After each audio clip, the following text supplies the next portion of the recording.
तो मेरा आपको कहने का एक ही मतलब था कि कई जगह पे विज्ञान भी चालू होते हैं, कई जगह पे शास्त्र भी चालू होते हैं।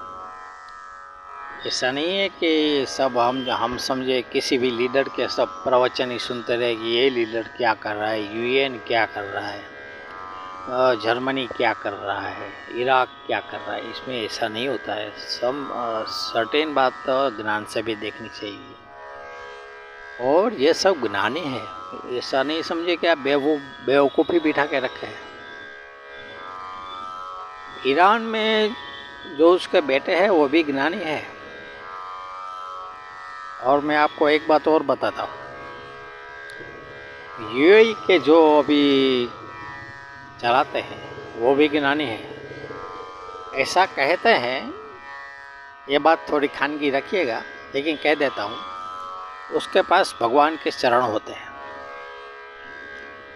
चरण की अपनी एक ताकत होती है। चरण में ऐसा होता है कि अगर दो देश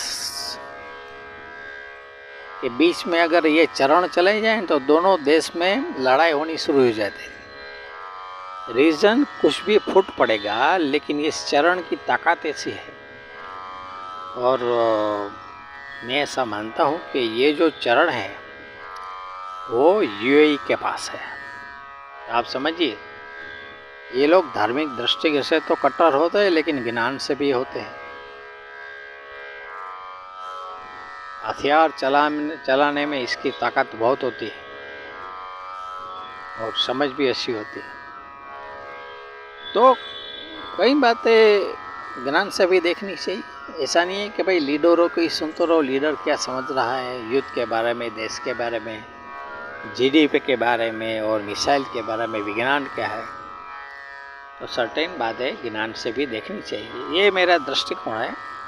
मैंने आपको अपना दृष्टिकोण थोड़ा बताया। विस्तार से भी मैं कह सकता हूँ इसके बारे में, लेकिन मैंने सोचा सर्टेन टॉपिक के लिए इसमें ज़्यादा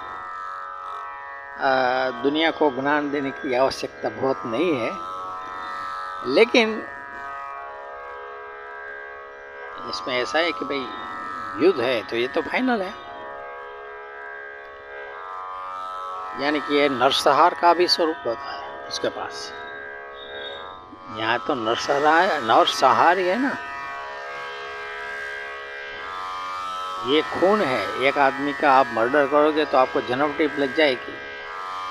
ये तो मैसकर होगा यहाँ पे।